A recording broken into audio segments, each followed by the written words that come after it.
And you're listening to me, Shemiza, on Where Else? It's Inspire FM 105.1 FM, and the show is the Urban Cube. I'm taking you all the way up to 11 o'clock on a show that celebrates creative conversations with fabulous guests who are local, national, and international. The show today is going out to the wonderful people of Luton surrounding areas, Peterborough Salam Radio, and Sheffield's Link FM. I hope you are well wherever you're listening in from, and inshallah, look forward to keeping you company for the next hour or so. Now, I hope you've had a great weekend and you're having a fabulous start to the week. The summer holidays are upon us, so a lot of us are kind of getting the grips of keeping our children entertained, especially those that are off college and school at the moment. So on today's show, I am sure you're going to enjoy the conversation I'm going to be having, because on this edition of the show, I'm going to be joined by Shabeena Parveen. She is a community creative practitioner, and today she's going to be discussing activities for families and children to do over the summer break, and also delving into the issue of work-life balance for working mothers. Now, this is my favorite topic, work-life balance for working mothers. I'm sure any mums out there, even dads, can relate to this conversation that's going to be had, and whether we're able to kind of really sustain that work-life balance, especially when we're working and our children are off school. What do you do? How do you manage that? It's been wonderful seeing the number of summer activities that have been created and provided across the town, Luton and Bedfordshire. But sometimes it can add up and it can get a little bit expensive. So I'm hoping that we'll get some inspiration from Shabeena this morning. I would love to find out what's happening in your neck of the woods, folks. What are you all doing to kind of keep the family entertained, but on a budget? Because it's all about saving the pennies. It does add up. I mean, the children wanted ice cream from the ice cream van that came down. And whenever I hear that chime, I get a dreaded feeling, because once upon a time, I don't know if you remember when the 99 Cornetto used to cost 99 Mr. Whippy used to cost 99p, and now it's like gone up to 3.99. I mean, how is that even possible?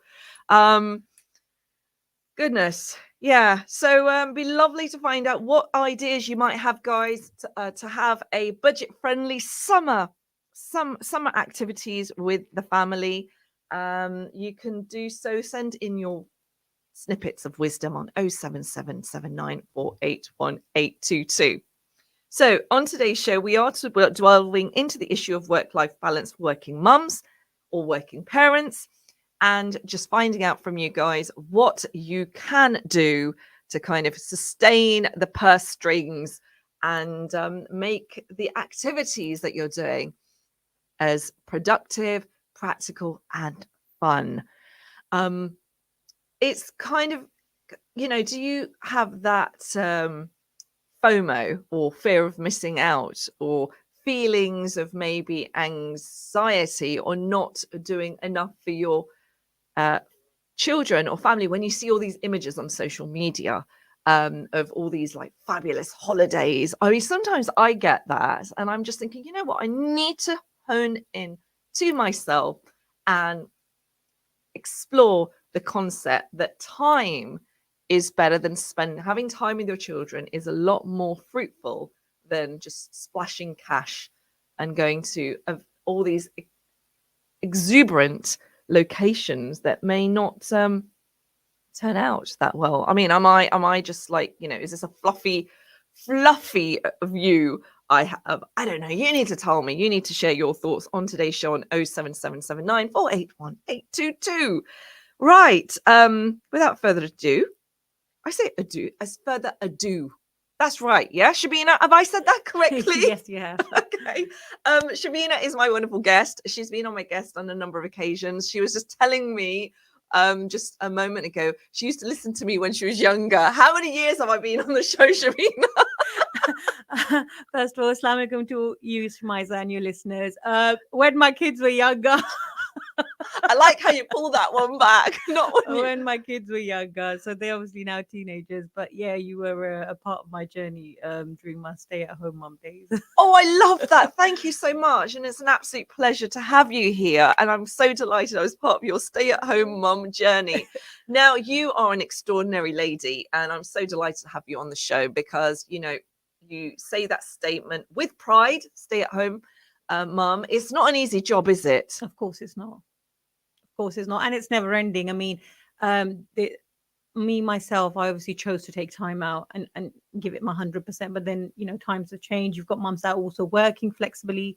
They're also raising the children. I guess times have changed. Employers are more understanding. There's more flexibility. Of course.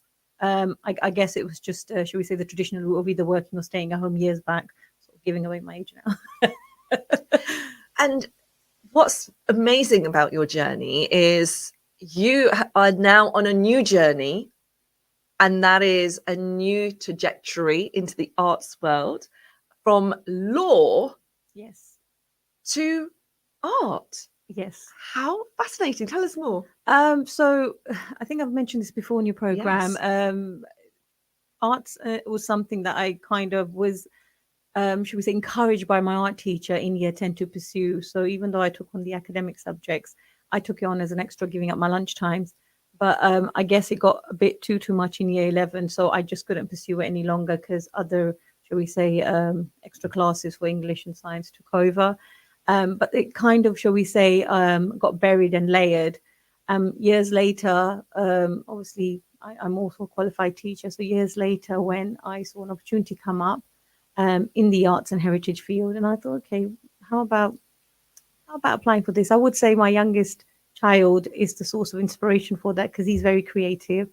And it was, I think, just during, so we say, COVID, just after lockdown, when I went down this field, and I thought, hey Ray, why not do something unconventional? And I'm really glad you went down that route. And I love how you say unconventional. Some of us won't agree to that. If we're in this industry, is it unconventional? Why would you describe it as that? I think it's just for myself, you know, sort of breaking the barriers, unlayering. Not everything's about being in an academic profession, doing something creative. Like I said, having your youngest child as your inspiration and motivation, and just being able to do stuff that you kind of, you know, buried years ago. You spoke just now about breaking barriers.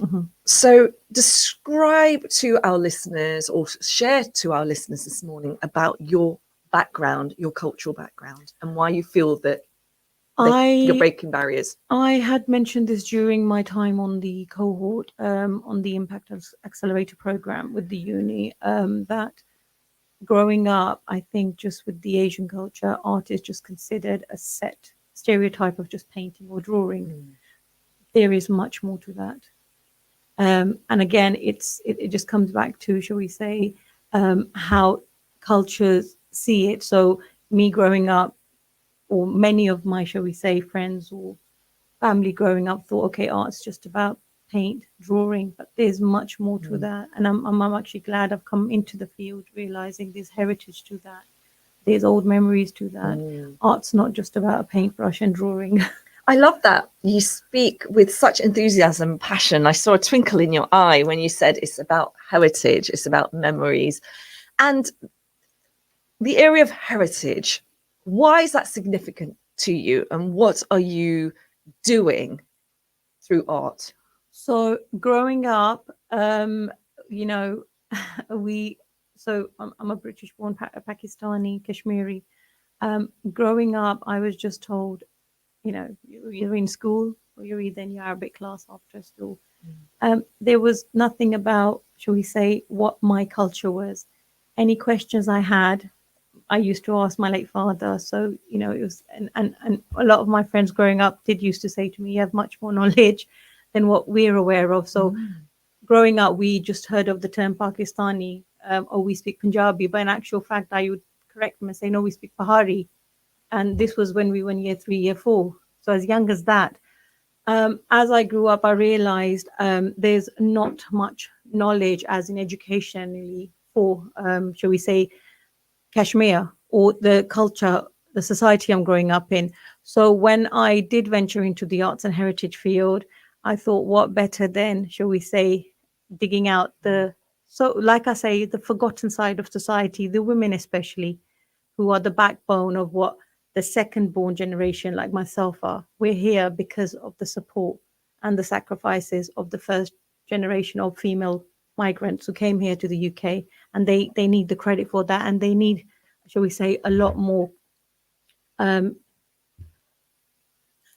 A lot more encouragement. of course, encouragement, and they need to be shown out on the skills and knowledge they had. Of course. And when you presented this idea of, I want to highlight my Kashmiri heritage, my Pakistani heritage Mhm. in an art form to, say, an organization or an institution, what was their response? What was their reaction? I think their reaction was Kashmir as a whole on what they hear on the news. Mm, So I had to break it down to them. I had to go out and do my own research and say, okay, so we've got Kashmir that borders Pakistan, we've got Azad Kashmir, we've got Kashmir that borders India, we've got Kashmir that borders China. So it was basically educating them that I'm not talking as Kashmir as a whole. I particularly want to focus on Azad Kashmir, mm, shall we say, where my parents migrated from. And there's a lot of the Luton, shall we say, society, or a lot of the Luton community do, shall we say, migrate from Azad Kashmir. So yeah, it was more about educating them and saying why it's special to me, why it's close to my heart. Because I saw a lot of, shall we say, ladies like the aunties I saw growing up. They had immense amount of knowledge and talent, and literally just hearing, during COVID, mm, they've gone, they've passed away, and me thinking, oh, I remember this auntie showing how to mm. crochet to a number of girls Yeah. on the street. And it's the knowledge. We're just literally losing a lot of talent. We're losing our legacies. And I'm so glad that you're reminding us of the value of the stories, of the richness that they brought to our communities and brought to this country, and literally set us all up. And we take that for granted. Folks, if you've tuned into the show, it is the Urban Cube. The time is 12 minutes past 10, and I'm Shemiza, taking all the way up to 11 o'clock on Inspire FM 105.1 FM. We're going out to the wonderful people in Luton surrounding areas, Peterborough's Salam Radio, and Sheffield's Link FM. You can catch the conversation on the Inspire FM Facebook page. You can leave any of your comments on thoughts on there as well, and we would be happily to read them back or look at them. Today's conversation, we're asking you, what are you doing that's kind of cost effective with your children? Because I am joined by no other than the absolutely wonderful Shabeena Parveen, who is a community creative practitioner who left a career of law to be a little bit unconventional and venture down community arts, and in particular community heritage. She's on the show today with me, giving me an insight to her journey, which has been absolutely fantastic, fascinating, and so inspiring to listen to. But more so, we're going to be talking about what tips she could potentially give working mothers when the kids are off school. Goodness me. It's hard work, trust me. And I'm sure a lot of mums can agree. If you've got any budget friendly ideas, if you've got any events that they could get involved in, do share with us on 07779 481 822. Do people in Peterborough and Sheffield have the same problems as maybe we have in Luton in trying to keep our children entertained? I have seen quite a lot of things happening around the town. Is there anything, Shabeena, that you've seen that you Um, can start us off with? Yeah, so I was actually suggesting this to a friend yesterday. I've seen a lot of camps, holiday camps that are Mm, happening through the LBC energized camps. I've seen a lot of mums on social media, say Facebook groups, that are, so we say, that don't have a budget, but they're coming together, coming in the park, bringing a dish each, nice. and they've got younger kids that are playing. I've seen a lot of, shall we say, budget friendly ideas. Brilliant. I'm really glad that we're sharing, Of we're course. communicating, we're using social media to reach out. Mhm. I love that. Bring a dish to the picnic Yeah. and to the park for a picnic and go to the park. Now, I remember, Shabina, I don't know if you can relate to this. Mhm. My mum really did make an effort in taking us out and about. Of You course. know, and it was this: bring a dish to the park, Mhm. or go to and join your local, go to your local community centre, get on a coach to a trip to the beach, go to the park, even, you know, watching a film at home. We used to rent Of course. Yeah.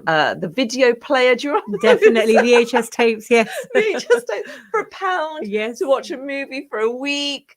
You know, and I look back fondly and I say, you know what, she really, really made an effort. She didn't have much money, but she made an effort. And that's what it's all about. And again, it comes back to breaking barriers for that era. Obviously, Mm, finance being one of the things, a barrier, maybe English as an additional language, exactly.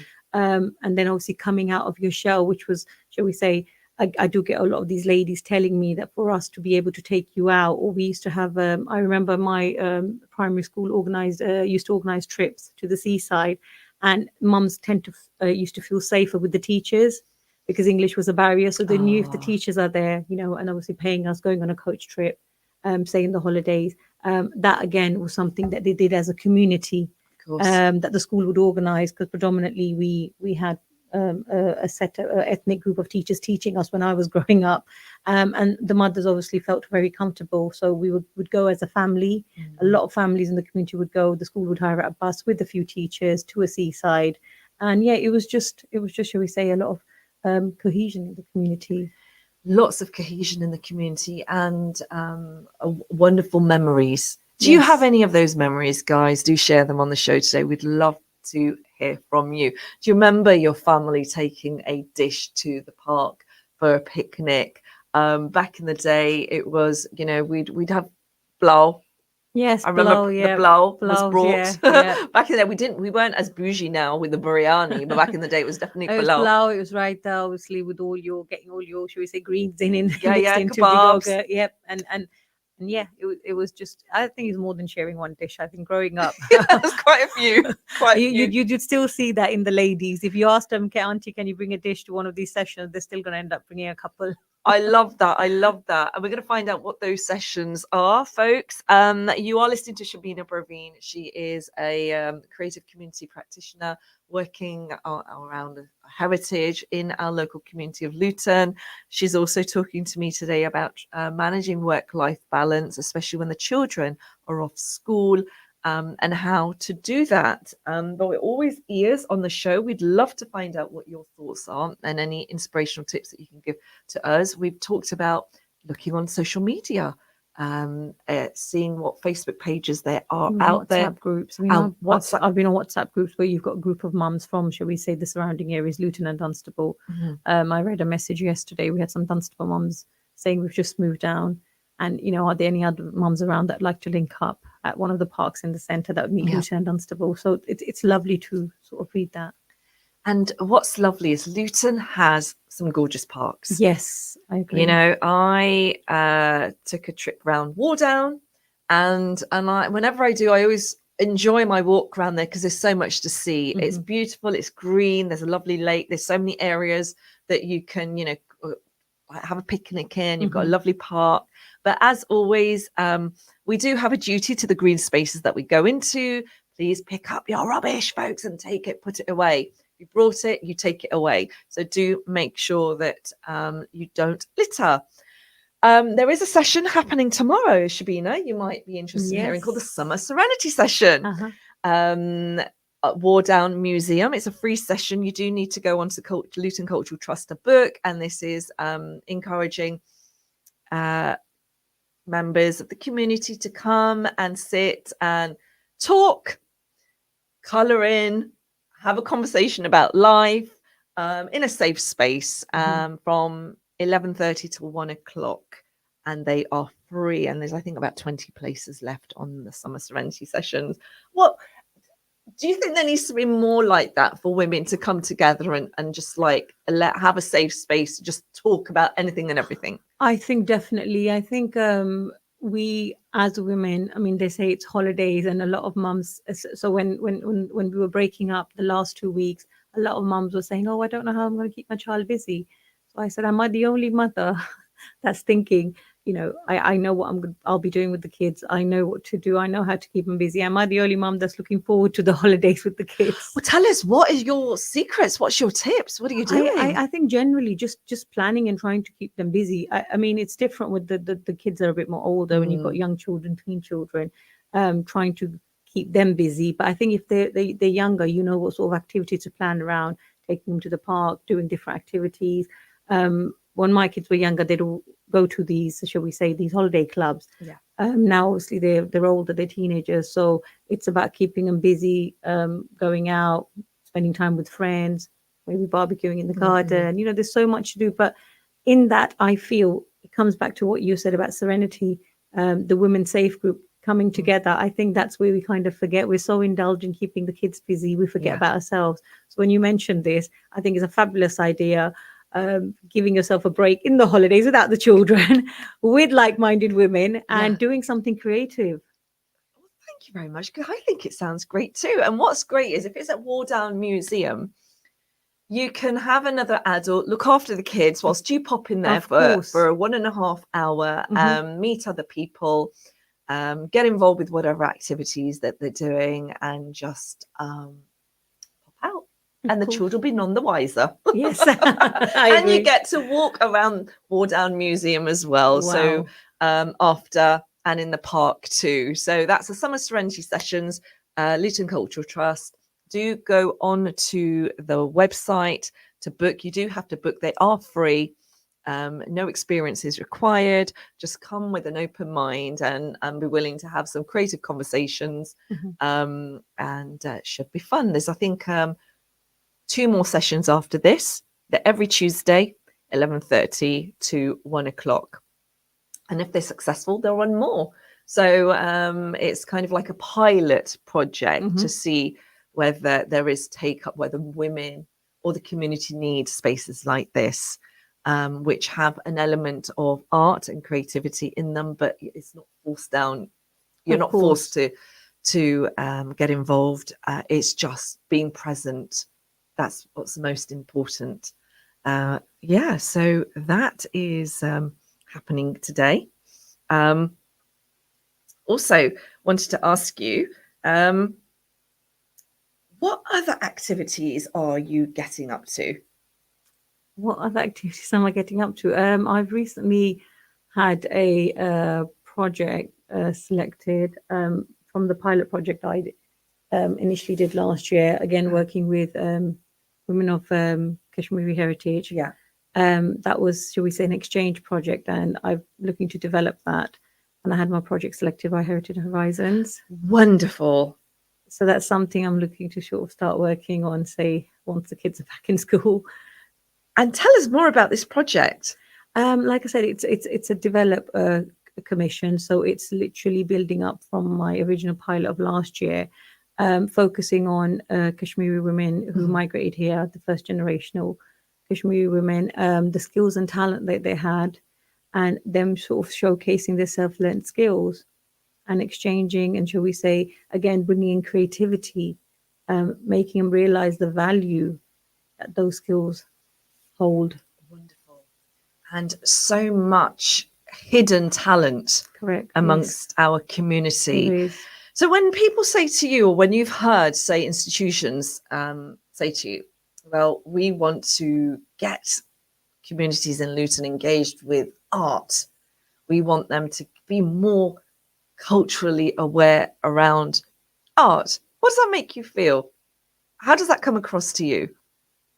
Um, I think it's being deeper rooted in the community to actually know what actually needs to, shall we say, what these institutions need to actually know. So, for example, I had not come across a project in the past, shall we say, focusing on Kashmiri women and the talent that they hold and the skills that they hold. So it's going down deeper, rooting into the community and seeing exactly what, shall we say, needs unraveling. Of course, definitely.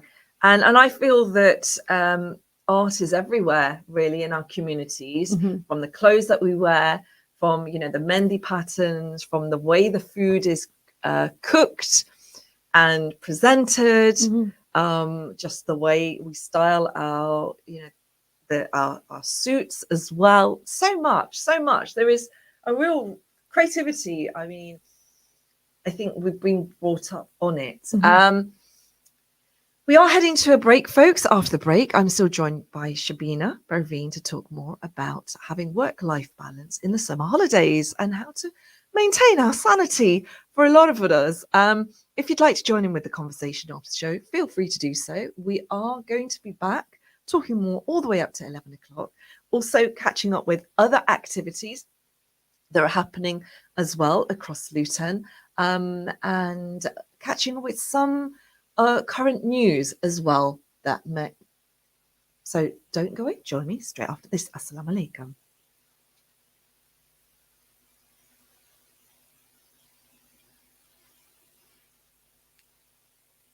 Fire 105.1 FM.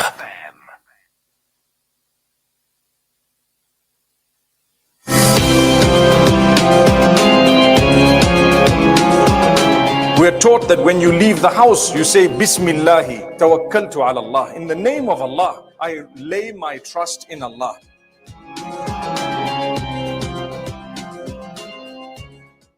Do you have a legal problem? Are you trying to settle a family member? If so, then contact M&K Solicitors. M&K Solicitors are a leading local firm specializing in immigration, family, personal injury, clinical negligence, civil and property law. Our solicitors have over 20 years' experience and are recognized internationally. Our success rate speaks for itself. Take advantage of our free consultations for your first meeting. We also give free advice on Fridays, no appointment needed. That's right, free legal advice. M&K Solicitors. Call 01582 732 503.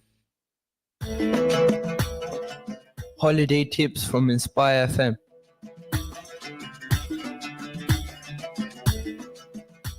Staying active during the holidays is crucial for physical and mental well-being.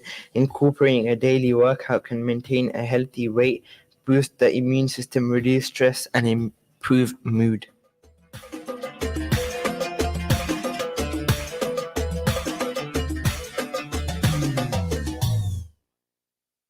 How many times have you needed urgent medical supplies but don't know where to go? At Harris Pharmacy, we take pride in delivering a high-level healthcare to our community. This is why we have services such as private one-to-one consultation, free prescription ordering from GP and delivery to your home, mobility aids such as providing wheelchairs and many other items for everyday use. Call us today on free phone 0800 458 2850 to discuss your medical needs. We are open from 9 a.m. till 7 p.m. Monday to Friday and 9 a.m. till 4 p.m. on Saturdays. Harris Pharmacy, 165 A/B, Dunstable Road, Luton.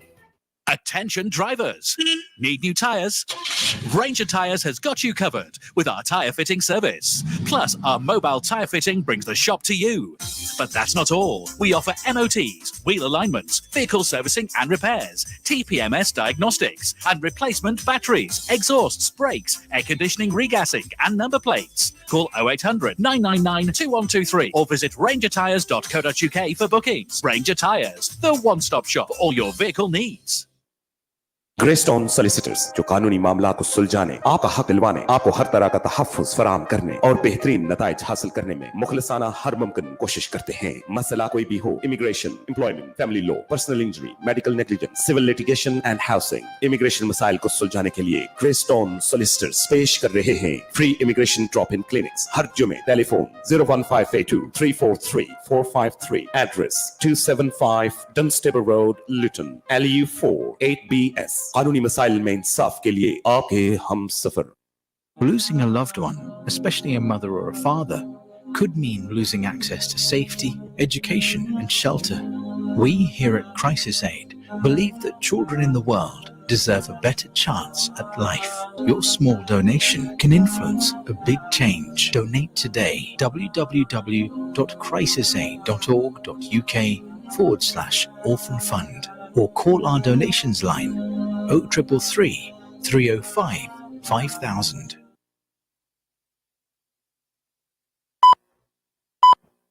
From the studios of Inspire FM, the time is now 10:30.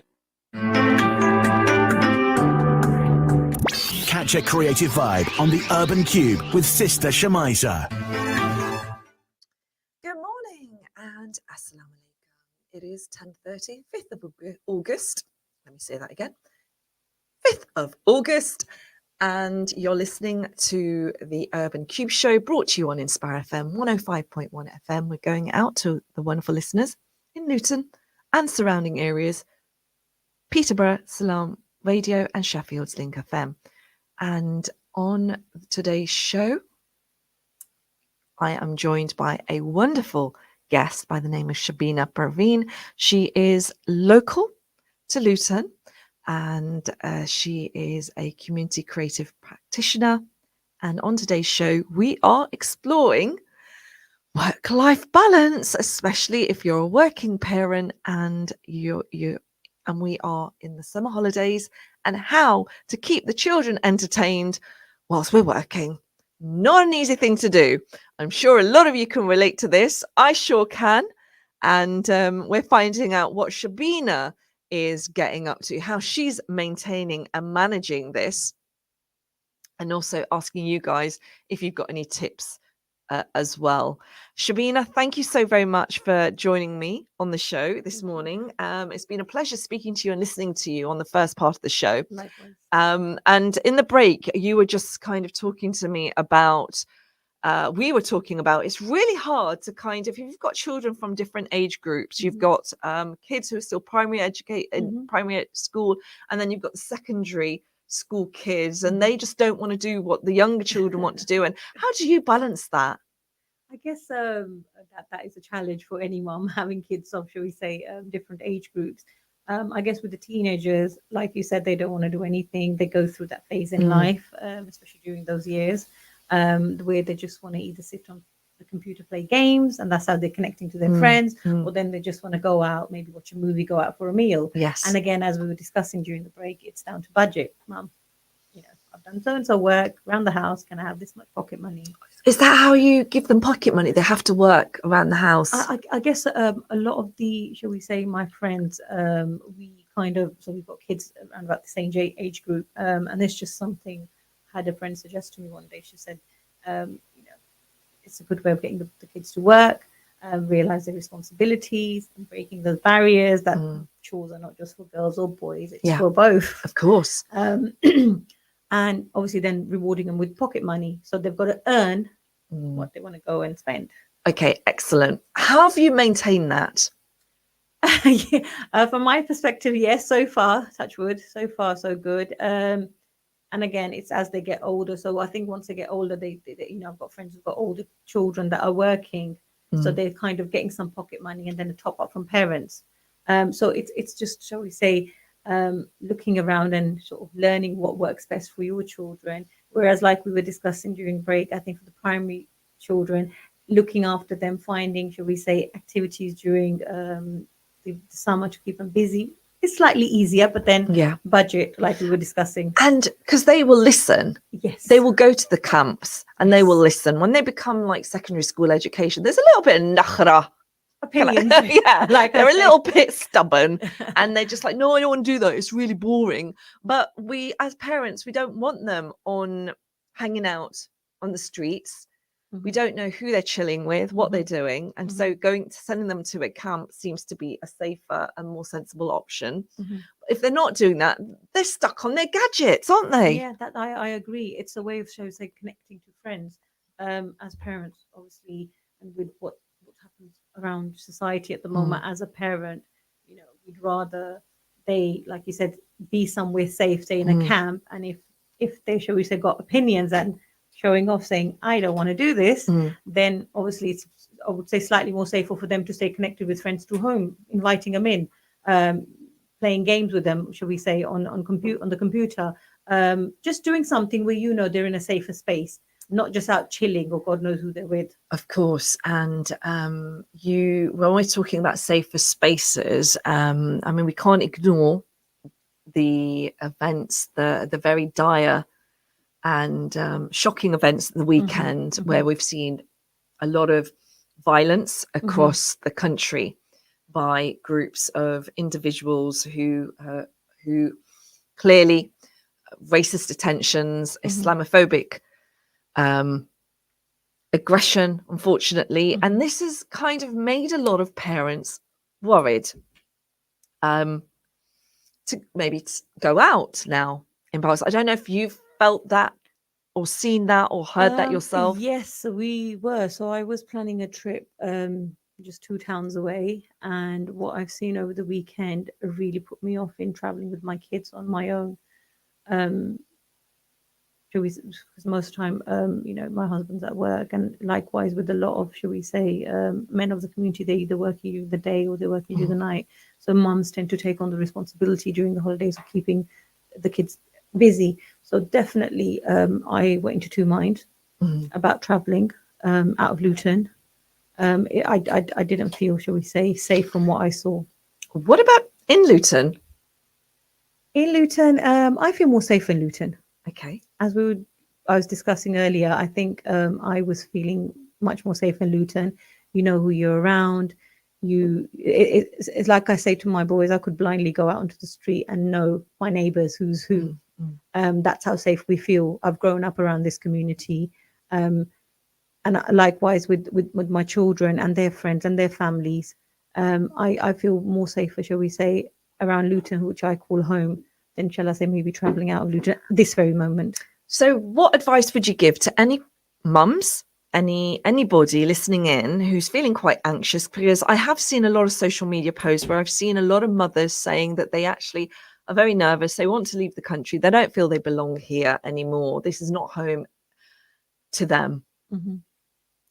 Again, it all depends on experience, and I'd just like to highlight something. I was watching a video, and I had an elderly person there, and she was a lady, again, of a first-generation migrant. Her husband's no more, and she said, "Oh, I remember my husband describing this when he used to go to work in the morning at 5 a.m. Has these events returned?" And I said, how long ago was this? She said the 70s. She said, I remember just listening to him telling me, going to work, a group of youth shouting the absurd racist words, and there was a group of them just, shall we say, inappropriately physically violating her husband. And she saw this video that I was watching online, and it just sort of brought back some horrible memories. And she just couldn't believe it, that this is 2024 and it's still continuing. Correct. It's interesting that you've said that, and that's how I feel as well. It's like this, it's just, it comes and it goes, it comes and it goes. But what advice would you give to anybody locally feeling anxious, mums wanting to go out with their children? What would you say to them? Again, I'd say please plan your journey, look around. There's a few WhatsApp groups that I'm on, and I had some mums just questioning, is town safe to go in? And then I think somebody put a video up of going around town that it's safe. There was an event happening yesterday, and it's just a video going up. So those mums felt safe to plan that trip to town. So we've got a very good community, shall we say, that works together on such social media platforms. I'd also definitely say, sit down and ask the children, especially if they're older children, make sure they're aware of what's happening. Discussing with them to sort of keep out of trouble. If they notice anything, it's just about keeping communication during the day. What are you doing? Where are you? If they've gone out with friends on a cinema trip or for a meal out, just staying connected and just planning your journeys, basically. Thank you very much for that, Shabeena. Some really good tips there. Stay connected, communicate, be aware what's, observe your social media, seeing what updates that they are. But remain positive. I would say remain positive. And that's all we can actually say, really, is to remain positive. And inshallah, this is just something that will be controlled and managed, I'm hoping, by the police authorities. And we're not going to be seeing more of this. I'm hopeful. I am hopeful. Folks, 10:44. No, it's not. It's 10:39. I don't know what I was looking at. I got a little bit distracted. The time is 10:39. And I'm joined with Shabeena Parveen live in the studio this morning on the Urban Cube show, and we're having some very interesting conversations around community engagement, community creativity, and managing our wonderful children in the holidays. It's not an easy task, trust me, when they've all got different interests, I and agree. it gets super, super expensive. I saw a post where it was a reel where somebody was asking their child where they would like to go, and they was hoping that they would say, like, the beach. No, the 6-year-old said Dubai. I'm like, I wouldn't be surprised. Vajiva. I wouldn't be surprised. You got them having high aspirations at this young. you know, I'm like, there's a packet of crisp and go in the garden. I'm saying, Dubai. But again, it's coming back to shall we say mindset, society. See, we grew up in a world where we opened our eyes and we playing outside, connecting, talking, communicating. The next generation, they like to be known as Gen Z. They've opened their eyes to a world of technology. Indeed. So they don't know how a world exists without technology. And we were the last generation that were not attached to technology whilst growing up. What were your favorite great memories as a child? Is there a trip that you attended that you're like, wow, an activity that you did? I have loads actually. I think growing up, I have very, very fond memories of, shall we say, doing a lot of things with the school that I attended, in the community I grew up in. And like I said, it was just about summer holidays were just literally fun. It could just be from playing, from having some cousins visit you, from having a trip organized by your local school. They were very simple things, but they had a huge impact. Exactly. Those are memories that you hold fondly. It wasn't about the bouginess. It was just being in that moment. Correct. And extended families, I think, played quite a big role in my summer holidays. Like, we'd always have a trip. I remember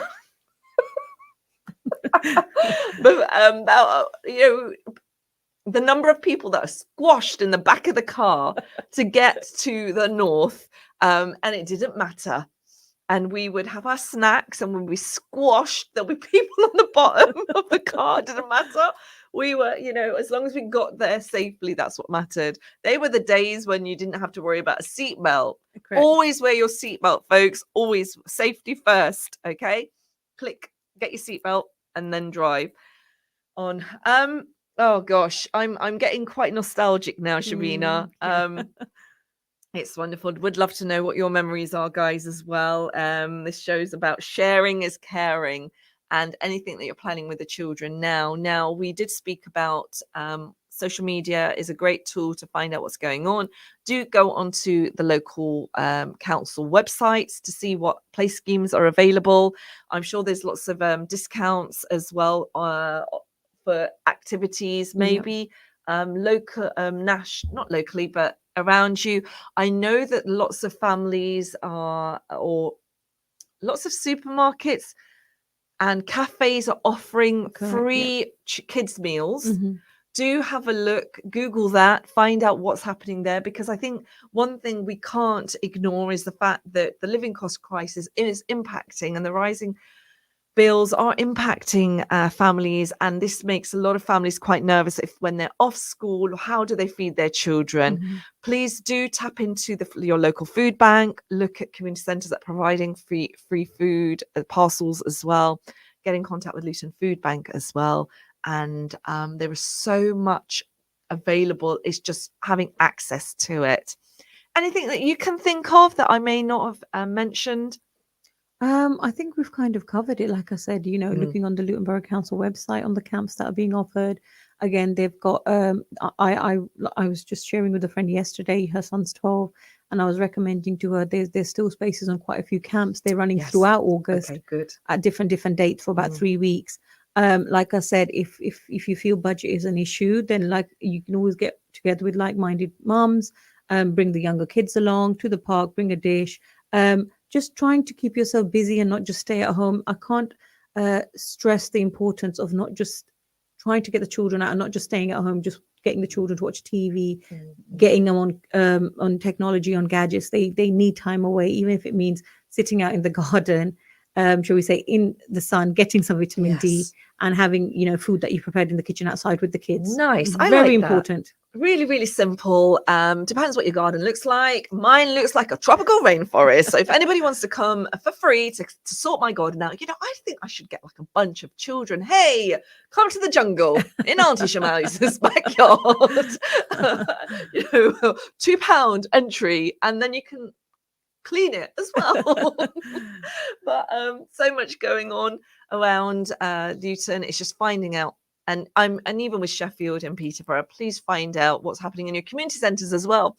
The beautiful thing about community centres are that they have a list of trips to the beach, so forth. But the thing with things like that, you've got to pre-book. So it's always good advice to kind of do your planning maybe a month, 2 months in advance. And we're seeing a rise in staycations as well. We're seeing an increase in people actually staying in the UK and not going abroad. And lots of hikes as well. Lots of hikes happening. That seems to be a growing trend, going on walks for the Muslim community. Might be worth mentioning for families how hikes would sort of they can get involved. I mean, I was speaking to a few mums a while back, and they said, "Oh, hiking is just for adults. What can we do with children?" So might be worth Shemiza mentioning. Yes, of course. I'm really glad that you've pointed this out. Now, there are like Muslim charity do Team MC. If you go onto their website, they do, and there should be a link that will get you onto a WhatsApp group, and they do provide hiking for the family. They to local forests and not just in the local areas here, but also the north as well. So keep an eye out around that, and also tap into the lovely green spaces across Luton. We have got so many lovely spaces for for long walks as well.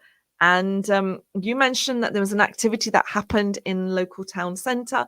I don't know if this is the same event, but it's the Knife Angel. Yes, that's what I was referring to. Yeah, the Knife Angel has been launched in St. George's Square, which is quite an interesting sculpture. Shabeena, in your own words, would you like to kind of share if you have any knowledge about what the Knife Angel is? I just saw a quick snippet of it on, shall we say, on the Luton Borough Council website, where they had invited a mum who had lost her son to the knife crime. And I think it's just making children aware of, shall we say, knife crime and violence, and from staying away. It was a quick, shall we say, read through I had, but it was absolutely fantastic. I saw it in the square. A lot of children taking pictures, a lot of families looking at it. And I think, again, it's raising awareness. And I think organizations should, shall we say, do more, of course, more awareness of such things through art. I mean, who could imagine? That was such a brilliant idea. So powerful, so poignant. And this is a very, very large structure. It's an angel, designed as an angel, made of knives. And these knives were handed in by individuals that were just wanting to just give them up and not use them, and this whole structure has been created with these knives. It is something else. I'm quite so powerful. And I just think you've said something very, very significant here, that art is a means of education. And this is a very, very, it's an epidemic, unfortunately. It's a disease in our society. Knife crime is taking too many lives, and we will all know somebody impacted by this. And it is impacting, it's swallowing our youth, drowning them in it, unfortunately, gang violence. And I'm just so delighted to see that you were able to get your children to check it out, and it's getting a good response. And there were many families that I saw, that were looking at this, and there was quite funny enough, there was a few families there who had just recently migrated over to the UK, and they were talking amongst themselves, and then they asked, what significance does it have? But it connected back to what you're just saying. It's an art form, and it's got knives. So and this was just, should we say, a family that just migrated over who doesn't know anything about knife crime in Luton. Oh, wow. But how this has impacted them positively, where they're discussing it's made of knives. And it's definitely trying to spread a message that keep away from knives. Exactly. And it's so powerful, so needed. It is something that's going across the country, I believe. I will get more information around this so that I could speak in more detail, in more depth. And we see the power of art to move, to motivate conversation, to inspire, and to build understanding and build bridges as well. It's 10:50 and we've got about 5 minutes left on the show, folks. I will be kind of checking into the Inspire FM Facebook page, see if there's any messages on there. What projects are you getting more involved in, engaged with yourself? And what do you want to see more of, Shabeena? I feel, I think the youth of today, the children, anything that we do needs to sort of connect back to them. So most of my work is intergenerational. I like to see things knowledge being passed down all the way down to the younger generation of today. So my work initially revolves around that in mind. Again, like I said, I give an example, a video I was watching of the riots, how somebody who migrated in the 70s instantly connected to that. And then obviously and then me obviously taking my kids out and how telling them, this first generation migrant story to, shall we say, a third generational young person born and bred here.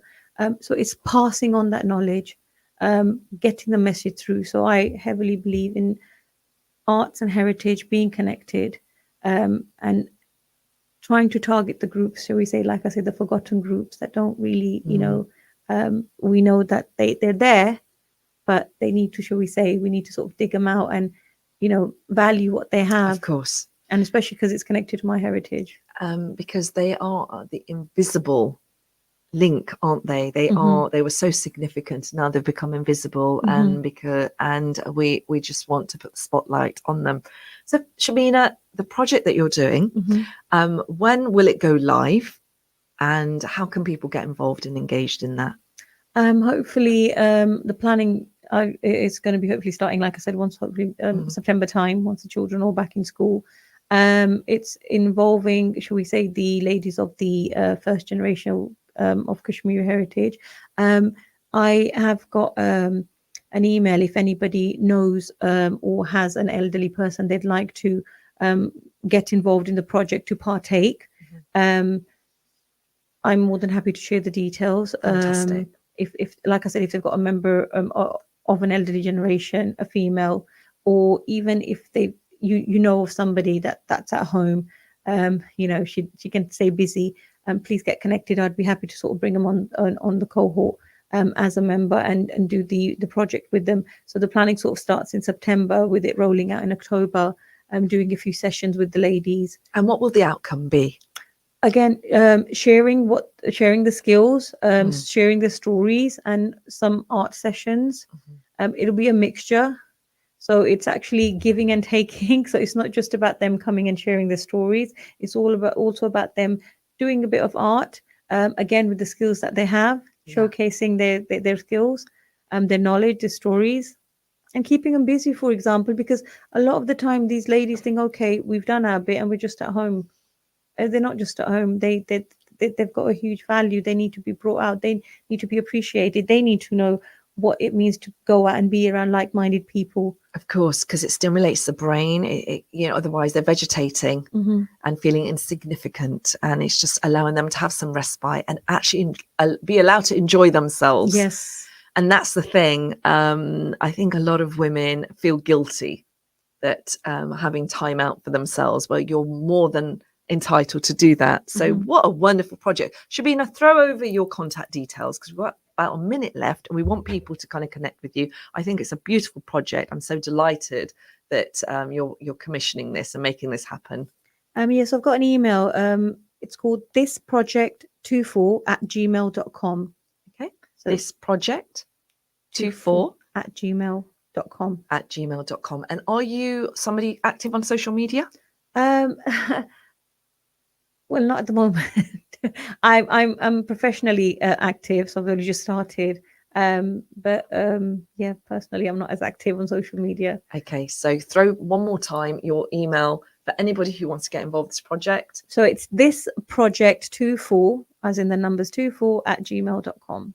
Fantastic. You know, it's been an absolute treat having you, Shabeena, joining us on the Urban Cube this morning, talking to us about your journey as a creative practitioner and this amazing project that you're doing. What are the plans for this afternoon? Just the usual, trying to keep the kids busy, taking them out. But thank you so much, Shemiza, for inviting me. It's always a pleasure to come and have a chat with you. Always. I'm always all ears, and I'm sure our listeners have enjoyed the conversation today as well. For now, folks, it is the end of the show. Do join me next week, same time, same place, and we'll be joined by another fabulous guest, keeping us entertained, motivated, and inspired on Where Else, the Urban Cube Show. Have a wonderful day, keep smiling, and stay safe. Assalamu alaikum.